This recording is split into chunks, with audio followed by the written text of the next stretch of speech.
Now the time has come for this nation to fulfill its promise. The events in Birmingham and elsewhere have so increased the cries for equality that no city or state or legislative body can prudently choose to ignore them.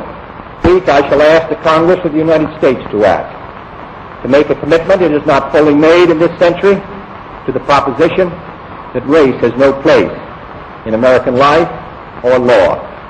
The federal judiciary has upheld that proposition in a series of forthright cases. The executive branch has adopted that proposition in the conduct of its affairs, including the employment of federal personnel, the use of federal facilities, and the sale of federally financed housing. But there are other necessary measures which only the Congress can provide, and they must be provided at this session. The old code of equity law under which we live commands for every wrong a remedy. But in too many communities, in too many parts of the country, wrongs are inflicted on Negro citizens, and there are no remedies at law. Unless the Congress acts, their only remedy is the street.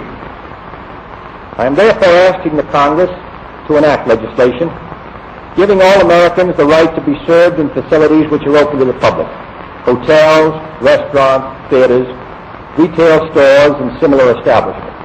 This seems to me to be an elementary right. Its denial is an arbitrary indignity that no American in 1963 should have to endure, but many do.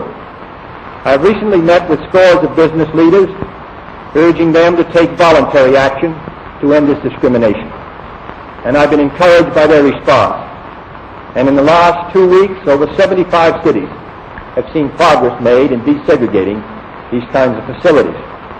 But many are unwilling to act alone. And for this reason, nationwide legislation is needed if we are to move this problem from the streets to the courts. I'm also asking Congress to authorize the federal government to participate more fully in lawsuits designed to end segregation in public education. We have succeeded in persuading many districts to desegregate voluntarily. Dozens have admitted Negroes without violence. Today, a Negro is attending a state-supported institution in every one of our 50 states. But the pace is very slow. Too many Negro children entering segregated grade schools at the time of the Supreme Court's decision 9 years ago will enter segregated high schools this fall, having suffered a loss which can never be restored. The lack of an adequate education denies the Negro a chance to get a decent job.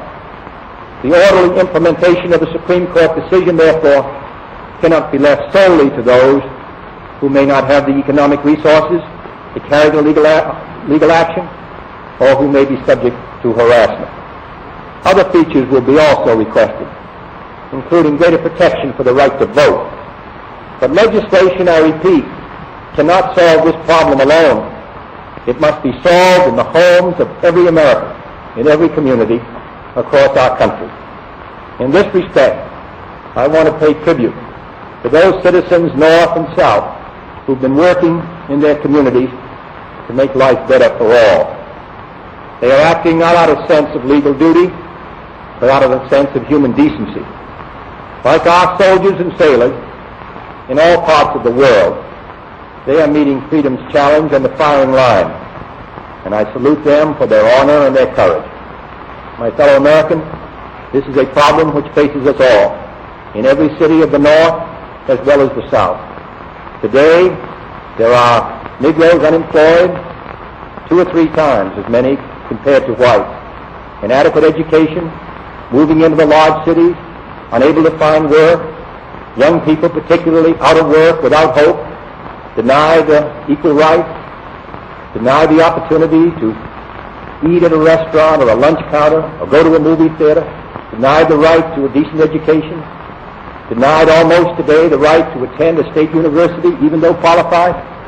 It seems to me that these are matters which concern us all, not merely presidents or congressmen or governors, but every citizen of the United States. I'm asking for your help in making it easier for us to move ahead and provide the kind of equality of treatment which we would want ourselves. to give a chance for every child to be educated to the limit of his talent.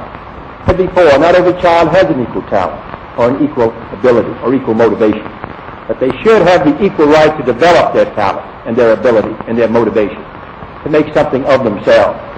We have a right to expect that the Negro community will be responsible, will uphold the, but they have a right to expect that the law will be fair, that the Constitution will be colorblind, as Justice Holland said at the turn of the century. This is what we're talking about, and this is a matter which concerns this country and what it stands for. And in meeting it, I ask the support of all of our citizens. Thank you very much.